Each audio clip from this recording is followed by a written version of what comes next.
Oh my god, Egghead. Egghead. Now here's the thing with Egghead. We're not even like... I guess we're already halfway. I guess we're already at the climax of everybody fighting and shit going down like this. Like quick. Another thing, did you notice this is the first chapter in a while that the revolutionaries were not a part of?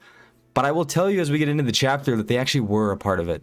At least in my mind, at least in the theory that I see, that I think supports not only the Paramount War, but the entirety of One Piece. So, kind of pumped. I mean, this chapter was fucking nuts. So... Let's just get into it.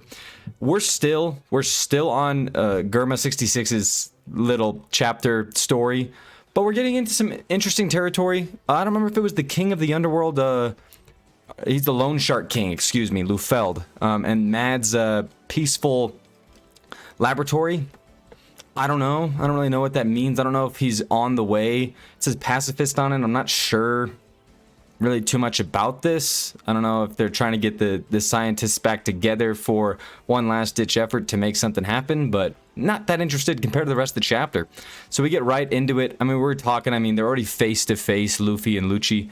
And he's like, what the hell are you guys doing here? And then a very, very important part happens. And I don't even think a lot of people realize how important it truly was. Now, they're talking about how Jewelry Bonnie's there and the Straw Hats. And now Kaku brings up something so important that is debatably the most important thing of this chapter. Debatably, because there's so much shit. Like I said, we're getting info dump on info dump on info dump. Not only that, but Vegapunk is an absolute nut. But we'll get to that. One thing at a time.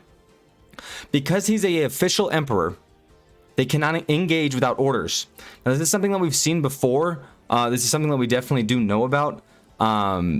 We saw, I think they were talking a little bit about it when they found Blackbeard and everything that he's been doing on Amazon Lily. And then what was very interesting is, you know what this made me think about? The Paramount War. Now, what's really interesting about that is what Stussy says. And she says, quote for quote, emperors have considerable backing behind them. What does that mean?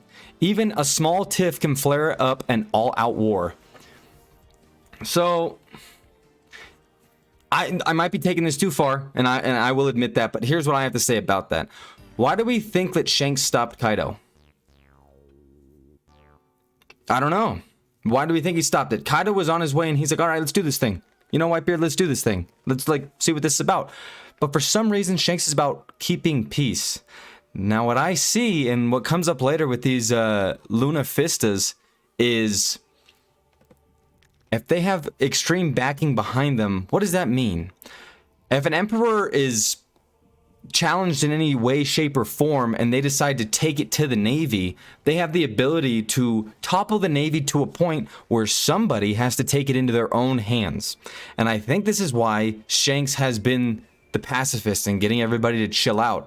Because if an all-out war like that starts, and let's say Kaido and Big Mom actually got away with it, defeated Luffy, and decided to start their war against everybody and find the One Piece, they would probably beat the Marines. Now, you can argue that, and that's totally fine, but the problem with that is they wouldn't beat the world government, because the world government has so much backing with the Five Elders and Emu.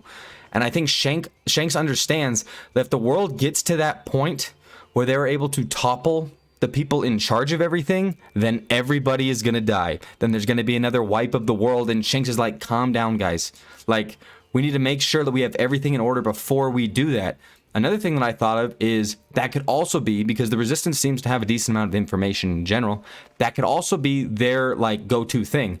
Like, hey, Luffy just, like, beat up a bunch of people. Kizaru's on the way, by the way, which is nuts. But he just beat up a bunch of people, and the government's starting to look weak, so let's attack them on the other side, and then we'll be able to collide and, like, really take it to them. But I think Shanks understands that that's still not enough. That's not going to be enough. We're not strong enough. We do not have the manpower to actually change this world yet. We just do not. So he's like, we got to calm everything down, which is why he stopped Kaido, which is why he stopped the war. It's just, it's really interesting. The backing behind them could start, a little tiff can start an all-out war. And you have to understand, once again, that the Navy is super informed on everything. They understand the Straw Hats don't have, like, amazing, considerable backing, especially on Egghead. It's just the Straw Hats. How long it would take to get the fleet there? And the fleet would be a fucking nothing. It would be a squirt to the Marines. They could take them out with ease. Half an admiral could take them out. A Luna Fista could take out that entire fleet, in my opinion. But it's just really interesting that they're like, no, we can't engage because they could start some shit, and we don't want that. We want to keep everything calm and cool, which Luffy is doing the exact opposite of, and he's going to topple this world eventually. I don't think that's going to happen right now, but it could be the start of something, which was amazing. So once again, the reason why Luffy is fighting is because that fucker, that kid, gave them food. And we go right back, and like, I'm telling you, like, they're informed so much. Akainu already knows everything. He knows everything about the war, everything. Where's Kizaru? And they just throw it out there like it's nothing. Oh, he's on the way to Egghead, as planned. Which is interesting because I don't know if they even knew. Did they know that the Straw Hats were even there? I don't think they did until now. But Kizaru's going to show up quick. Like, he's not going to take his time. He's going to show up quick. Which, in my opinion, makes a matchup I'm very excited to see. Because what we're going to see here is two matchups, I think, that are going to be very unbalanced. Luffy is not going to lose to Lucci, especially in Gear 5. I was kind of wrong. I didn't think he could just whip that shit out, but it turns out he can. Now, Lucci, to his credit, awakened his devil fruit. I fuck with the look. He looks like a badass. The fucking, like, flames and shit. It's the dark flames on top of Luffy's white flames. Kind of the same thing going on there, which I'm a fan of. But Kaku's like, dude, you gotta calm down. You gotta relax. Like, please relax. And Kaku's probably awakened his devil fruit too. I think we can kind of just assume that, and Stussie's probably on that same level. Now, where does that put them? I think Lucci's kind of on his own thing. I think he's got to be like king strength, right? And I think Luffy's gonna beat him up, but I think that Rob is gonna be able to hold his ground for enough time, whatever that looks like, enough time. But he is not gonna beat Luffy. And if he does, that would kind of like fuck with a lot of shit. But I'm digging their fight. Vegapunk calls it the White Warrior, and then a lot of things happen that are very important with not only Devil Fruits, but just Vegapunk, like I said, just dropping this shit. He's like, there's no gum fruit. What the fuck is a gum fruit? He's like, no. That dude looks like the sun god Nika. And they're like, who? What are you talking about? He's like, he's always called it the gum fruit. You're like, that guy doesn't know what the hell he's talking about. Luffy's just having the best time fighting Lucci. I don't know if he was surprised to see him with his awakened form, but he's just being a jokester. He's sleeping while they're fighting. He really doesn't care.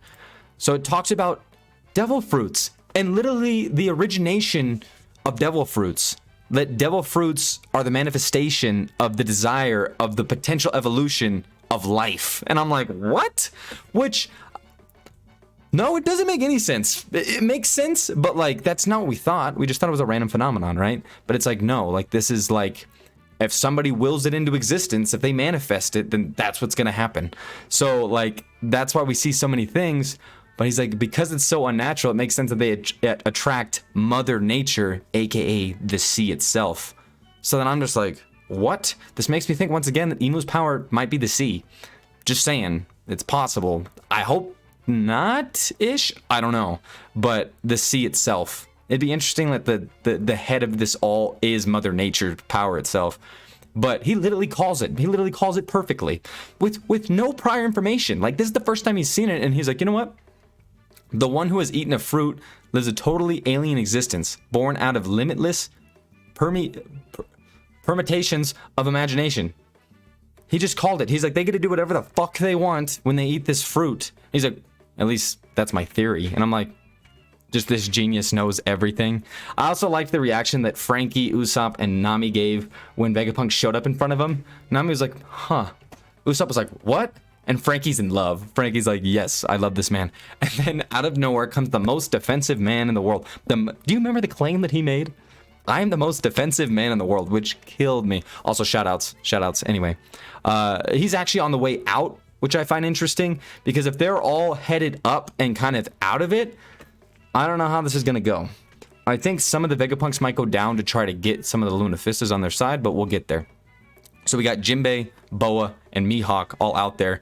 It's so funny that Sentomaru is such a simple guy. He's just like, so I team up with CP0 to defeat the pirate, right? And he's like, well, they're actually trying to kill me, so if you could team up with Luffy, that'd be great. He's like, well, I can't do that. It's okay. I mean, make your own decision, but... And then he's just like, I just fed you when you were starving, but, you know, do what you gotta do. He's like, whatever. He's like, all right, take him out. And then we get the hierarchy of what it means to control and be around a Lunafista. Sentomaru immediately is like, no, Bear, no, attack. Like, you get them. Like, we're not doing this shit.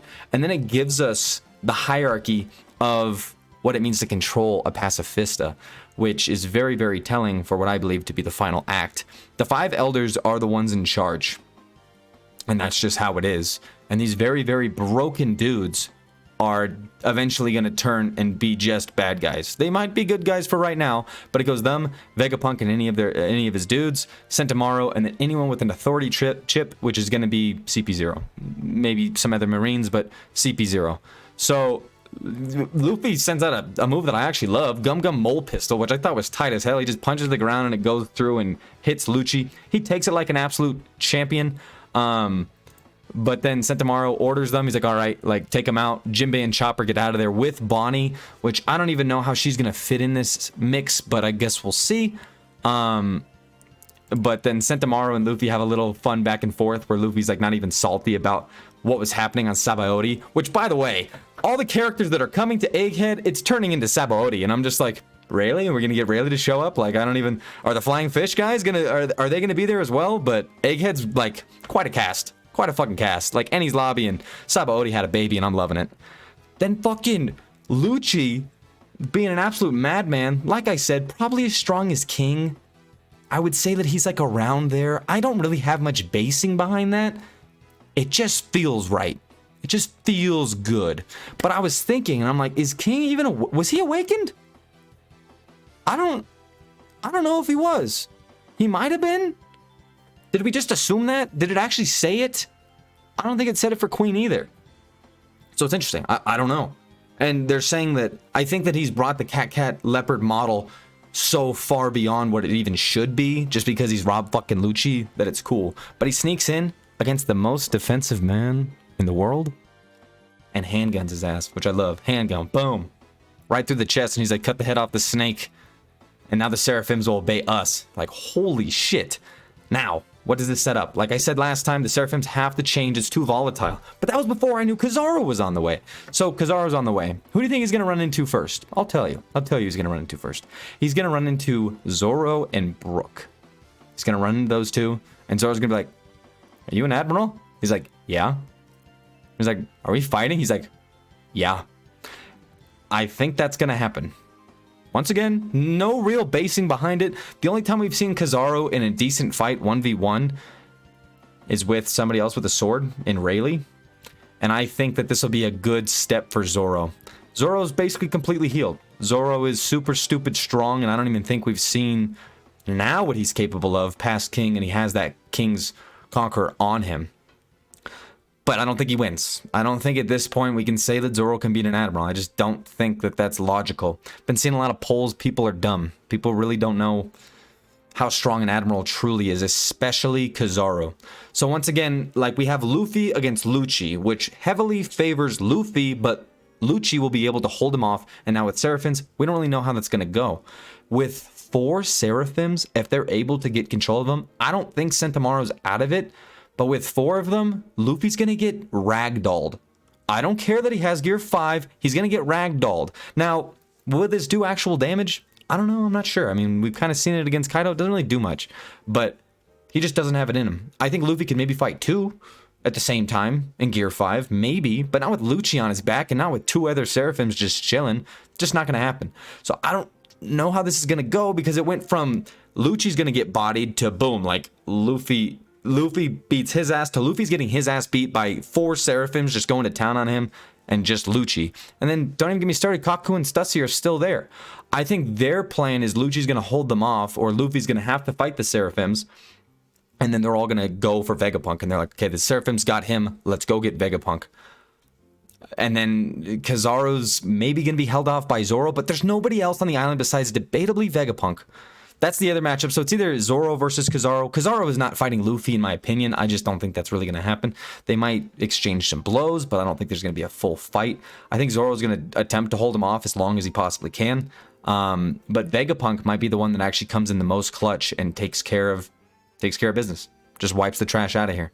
But that's it. A very full chapter. We do have a break, but I'm not even that upset because holy crap, that was a chapter. Like, this is a damn long video, but it feels like everything I talked about was super important. Tell me what you think.